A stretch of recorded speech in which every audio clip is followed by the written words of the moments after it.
2010 में। अच्छा, बाबों वाला टाइम पहले आया। वो बाबों वाला टाइम तो पहले वो वालदा आया। या वालिद साहब कहते नहीं थे कि कुछ पढ़ा भी लो कि बस बाबों के पास जाते हो, नमाज़ें टकरे मार के वापस आ जाते कहते रहते थे, लेकिन मैं सुनता नहीं था। मैं कहता था यार एक ही लाइफ है, अपनी मर्जी से गुजार लो जैसी है। फौज का शौक था तो फौज में कहीं ट्राई किया, हाँ, अप्लाई किया? फौज में एक स्कीम थी जूनियर कैडेट स्कीम, मैं वहाँ चला गया। मैंने देखा वहाँ पे मुझे ना जाके मजा नहीं आया। मैंने देखा कि काफी टफ लाइफ होती है ना, ट्रेनिंग बहुत टफ का सोने का टाइम, जागने का टफ का मुझे मसला नहीं था। मुझे मसला ये था कि एक ऑफिसर बैठा है बड़ा ऐसे करके ना, कर्व लगी है, और लोग आते जा रहे हैं, उसको सलूट मारते जा रहे हैं, सलूट। मैं अच्छा वो सामने बैठा तो मैं ही साइड पे बैठा था, इधर से लोग आते थे सलूट मारते थे। मैं वहीं बैठा सोचता रहा कि यार मैं सलूट मारता रहूँगा सारी जिंदगी ऐसे अफसरों को, पता नहीं कोई मुझे पसंद ही ना आए या कोई ऐसा हो। अच्छा मेरे दिमाग में आर्मी तो है ही नहीं फौज में। फौज में तो आर्मी है ही नहीं। मुझे सवाल करने की बहुत आदत थी। अच्छा। और अपना दिमाग इस्तेमाल करने की कि ये ऐसे ना कर लें। तो फौज तो अच्छा फौज चल भी नहीं सकती अगर आप नीचे से लोग बहुत सारे मशवरे देने शुरू करते हैं ना, तो फौज की कमांड नहीं हो सकती। देखे ना यहाँ पे आपने वहाँ का उस अदारे का एक डिसिप्लिन ही यही है, वहाँ का ऑरा ही यही है। Yes boss. अच्छा मैं वहीं बैठे बैठे मैंने फैसला किया मैंने ये काम नहीं करना। मैं वहाँ से उठ के फॉर्म मैंने शायद लिए हुए थे, मैं वहीं से ना फॉर्म जमा करवाया बगैर मैं घर आ गया वापस। तो बस इसी तरह मैं फील्ड ढूंढता रहा, देखता रहा। और जो आपने बात की किताब, फिर मैंने सोचा फिर मैं एक ऐसी किताब मर्तब कर लेता हूँ कि मेरा जितने भी बाबों से बुजुर्गों से मैं मिला हूँ, हाँ उनमें से जो मैंने बेहतरीन पाए, तो वैसे मैं 300-400 लोगों से मिला हूँ तकरीबन। तो मैंने कहा हर किसी का ना वो मैं लिख देता हूँ कि मैंने इसको ऐसा पाया, तो खुद 2 किताब पढ़ लेंगे तो खुद पता चल जाएगा। लेकिन एक शौक भी था समझ कि जिंदगी में ना आपके नाम के साथ ऑथर लग जाए। और फिर उस संगे मील ने किताब छापी मेरी, तो वो भी एक मेरे लिए प्राइड थी जो पाकिस्तान का सबसे बड़ा इदारा है वो मेरी किताब छापे। तो इस हवाले से मेरे कुछ अपने इसमें आप समझ लें महरूमियाँ थी जिसको मैं पूरा करना चाहता था। और फिर मैं चाहता था कि एक जो मैंने वक्त लगाया है सारा वो कहीं ना कहीं एक कंपाइल होके किसी जगह पे किताब की शक्ल में आ जाए, ताकि क्योंकि किताब तो हमेशा जिंदा रहती है। नहीं मेरा नहीं ख्याल है किताब हमेशा जिंदा रहती है, क्वालिटी किताब हमेशा जिंदा रहती है। वो देखें जो लफ्ज है ना, लफ्ज क्योंकि कलम की कसम अल्लाह ने कुरान पाक में सूरत कलम है अल्लाह ने खुद खाई है, क्योंकि लफ्ज लिखे हुए ना फॉरएवर रहते हैं, हम मर जाते हैं हमारी तहरीर जिंदा रहती है। अच्छा वैसे मॉडर्न दौर देखने समझ आ गया है, अब यही लफ्ज जो है ना अगर खुदा ने जब वीडियो की शक्ल में अगर खुदा जिस वक्त ये आयत नाज़िल कर रहा था ना, अगर उस वक्त YouTube होता तो उसमें फिर इसका भी जिक्र आ जाता था कि जो आपने जुबान से अल्फाज कहे हुए हैं वो भी कायम रहे। देखिए लफ्ज इमानत है और लफ्ज बोलने की क्वालिटी, अभी हम ऑफ द रिकॉर्ड बात कर रहे थे कि सोलो प्रोग्राम लाइव करना आसान नहीं है। आप भी कर सकती हैं, मैं भी कर सकता। हर बंदा नहीं कर सकता क्योंकि आपके पास लफ्जों का ज़रिया होना चाहिए बात से बात आगे निकालने का।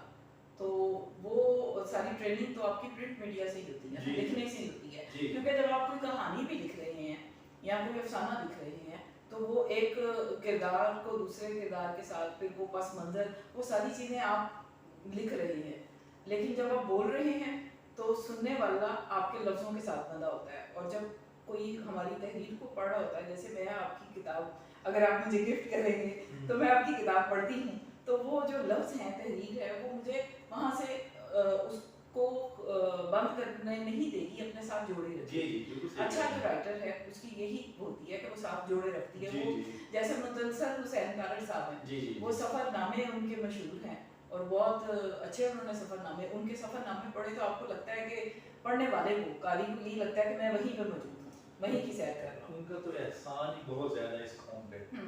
मुझे तहरीर अच्छी वो लगती है कि वो पढ़ के ना आपके अंदर कोई तहरीर पैदा हो और आप उस काम की मुझे भी कैसे करना चाहिए, नहीं आप निकल पड़े उस काम की तरफ, उसमें भी लाइन ऑफ एक्शन हो। अब देखिए उन्होंने जो भी लिखा स्वाद के बारे में, कलाम के बारे में, कलाश के बारे में, तो हमें नहीं पता था वो जिन लोगों ने देखी नहीं है वो जगह वहाँ नहीं गए और उसको पढ़ के लोगों ने जाना शुरू कर दिया। आप एक बात गौर करें, वहाँ पे गए, वहाँ पे बिजनेस डेवलपमेंट शुरू हो गई उनकी, होटल बनने शुरू हो गए, रेस्टोरेंट्स बनने शुरू हो गए, वहाँ की लोकल दस्तकारियाँ मतलब जो काम होते हैं, जो हैंडमेड चीज़ें हैं वो बिकनी शुरू हो गई। तो तारड़ साहब को तो वहाँ पे लोग जो है वो मैं क्या कहूँगा वो मानते हैं कि रखी है सफरनामों से। तो तहरीर ऐसी होनी चाहिए जिसकी लाइफ में कोई रियल टाइम वैल्यू ऐड हो जाए। हाँ, सफर वैसे भी सफर वसीला ज़फर कहा गया है ना, क्योंकि तमाम अम्बिया किराम ने हिजरत की है, तो हिजरत को अल्लाह ताला ने भी की है। यही कुरान में आया था ना कि सफर करें और अपना रिस्क तलाश करें। तो मुझे तो लगता है कि इंसान का दुनिया में आने का बड़े मकासद में से ना एक मकसद जो है वो सफर करना है, ट्रैवल है। अच्छा, 10 साल आपने बताया कि आप दुबई बॉर्न हैं तो वहाँ गुजारे, तो आपकी जो इब्तदाई तालीम है वो दुबई में हुई? दुबई से। और फिर सियालकोट आपका आबाई शहर कह सकते हैं? दादका। अच्छा, वहाँ रहे कितने साल? 10 साल। और फिर लाहौर में कब? फिर लाहौर आ गया, फिर मैं फिर दुबई चला गया जॉब करने के लिए। अच्छा। फिर वापस आ गया, फिर यहाँ आके। और पहली जो मुलाकात थी अशफाक अहमद साहब के साथ वो किस सन में हुई? अच्छा, उसका सन अगर मैं एग्जैक्टली आपको बताऊं तो 2002 आप समझ लें।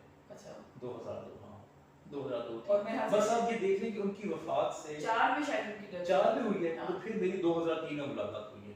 थोड़ा सा टाइम आप। हाँ, अच्छा, तो 3 मुलाकातें हुई मेरी जिंदगी में। अच्छा। लेकिन मैं हर इंटरव्यू में, हर गुफ्तगू में ये बात कहता हूँ, अगर वो 3 मुलाकातें ना हुई होती तो मैं आज इधर आपके सामने बैठा होता।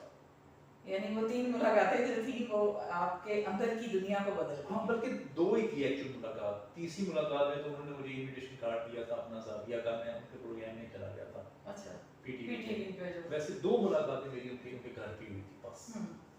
और वो ही इतनी खूबसूरत थी। उस वक्त तक मेरी जिंदगी में एक सवाल चल रहा था जिसका जवाब मुझे नहीं मिल रहा था। मैं सोचता था कि इंसान जब जवान होता है उसमें ताकत होती है, वो खूबसूरत होता है, लोग उसको एडमायर करते हैं और दुनिया बदल देने का अज़म होता है। हाँ। हर यंग इंसान के अंदर। हाँ, देखिए ना, आपको रिश्ते आ रहे होते हैं आपके पास, हर शख्स कहता है यार ये लड़का मेरे पास बैठे, ये लड़की मेरे साथ गुफ्तगू करे। तो बुजुर्गी में मैंने देखा कि हर बंदा जो है ना वो आपसे दूर हो जाता है। हर शख्स कहता है, हालांकि ओल्ड इज गोल्ड कहा गया है। मेरा ख्याल ये जुमला मैं इसको मानता हूं। All old is not gold. I think ये बिल्कुल ठीक कहा आपने। अच्छा, मेरे दिमाग पिछले 3 साल से ना कुछ ये लोग बड़ा सवाल चल रहा था। सेंसेस अपनी मैंने अपने खानदान में देखा ना कि जो बुजुर्ग हो गए लोग उनसे जान छुड़ाते हैं, बच्चे के पास बैठते हैं, बोझ बन जाते हैं। हाँ, बोलते हैं। शायद अल्लाह ताला ने इसीलिए एक आयत उतारी थी कि तुम अपने माँ बाप को अगर बुढ़ापे में पाओ तो उनको ऐसे पालो जैसे उन्होंने तुम्हें बचपन में पाला, क्योंकि वो फिर बहुत सारी चीज़ें हमें इरिटेट करती हैं ना उनकी, कि हमारी एक अपनी लाइफ होती है उसमें से टाइम निकालना, फिर वो ऊंचा सुनते हैं। अक्सर ओल्ड एज में लोग ऊंचा सुनते हैं, बेनाई कम हो जाती है, उन्हें बार बार वो कहना पड़ता है, बताना पड़ता है, तो उससे हमें ना हम मतलब कोई भी हो, मैं भी हूँ, मैं भी ये सोच रहा था कि मैं जब बुजुर्ग हो जाऊंगा। अभी तो मैंने सोचा कि मैं जवान हूँ, चलो खूबसूरती भी थोड़ी सी कायम है, अभी तो मैं जवान हूँ, सेहत भी ठीक है। उस वक्त मैंने ये सोचा कि खूबसूरती भी नहीं रहेगी, सेहत भी नहीं रहेगी, चिड़चिड़ापन भी आ जाएगा। तो मैं हमेशा ये सोच रहा था आखिरी साल जो है ना ऑर्गन्स भी काम करना छोड़ देंगे। डेफिनेटली आपको शुगर, ब्लड प्रेशर, तो ये कोलेस्ट्रॉल तो होना ही होता है, सबको ही है। पाकिस्तान में तो पाकिस्तान वैसे भी अल्लाह की मेहरबानी से दुनिया का नंबर 1 कंट्री है, शुगर है। हम अपनी सेहत को सबसे ज्यादा -0 पे रखते हैं, जो हमें फ्री मिली है, आदत नहीं है ना। हां, अच्छा, मैं ये सोच के 3 साल मेरे सवाल था ये, क्योंकि मैंने देखा था हर बुजुर्ग से ना तन्हाई का शिकार हो जाता है, इसलिए बुजुर्ग आपको मस्जिद में सबसे ज्यादा नजर आते हैं। मैं जब अशफाक साहब के पास गया तो मैंने सोचा यार ये एक बेहतरीन मॉडल है बुजुर्गी का। आखिरी जिंदगी के उनके अयाम गुजर रहे थे, मैं उनके घर जाता था, लोग बैठे होते थे, जूतियों पे बैठे होते थे, बाहर लोग बैठे होते थे और कहते थे कि हम सिर्फ एक नज़र देखना चाहते हैं अशफाक साहब को। तो मैंने सोचा कि ज़िंदगी में सक्सेस ये है कि जो बुजुर्गी में जिसकी डिमांड है, इसका मतलब है कि उसने ज़िंदगी बड़ी अच्छी गुजारी है। कि बुजुर्गी में फिर किसी शोबे को आप पकड़ लें, स्पोर्ट्स मैंने देख लिया, मैंने बिजनेसमैन देख लिए, मैंने एजुकेशनिस्ट देख लिए, मैंने तमाम शोबा जात के जो लोग थे उनको देख लिया। सब तन्हाई का शिकार होते हैं, क्योंकि सबका जो ज़िंदगी गुजरी होती है वो उसकी उनके जिस्म की वजह से गुजरी होती है। जैसे जिस्म डाउन हुआ, उनकी डिमांड खत्म हो गई। उनको 2 लोग ऐसे पकड़ के लेके आते थे अशफाक साहब को, उनके ड्राइंग रूम, उनके बेडरूम से ड्राइंग रूम तक, और लोग उनके पास बैठे उनकी गुफ्तगू सुन रहे होते थे। फिर मैंने वहाँ हिसाब लगाया कि अगर इल्मी तौर पे आपने ज़िंदगी में कोई तहकीक अच्छी की है और ऐसी तहकीक की है जो कि ज़िंदगी में लोगों की वैल्यू ऐड करेगी, तो आपका बुढ़ापा बड़ा अच्छा गुजरेगा। तो वो 3 साल जो मेरे दिमाग में सवाल गुजरता था, वो उस एक महफिल ने उसका जवाब दे दिया मुझे। ज़बरदस्त। और उनके बाद कौन से सूफी बुजुर्ग? उनके बाद फिर मैंने बहुत सारे लोगों के पास गया। फाइल सियाद साहब हैं, प्रोफेसर अहमद तशरीफ अख्तर साहब के साथ वक्त गुजारा, बाबा यहिया खान, अब्दुल्ला भट्टी साहब, सरफराज शाह साहब, बिलाल कुतुब साहब और सूफी शौकत अली कादरी साहब। फिर बहुत सारे बुजुर्गों के पास मैंने जाना शुरू किया और फिर मैं उनके लेक्चर सुनता था, किताबें पढ़ता था, उनके साथ वक्त गुजारता था। और आपने जैसे कहा ना कि आप तो बड़े शरारती लगते हैं और बड़े जोली लगते हैं।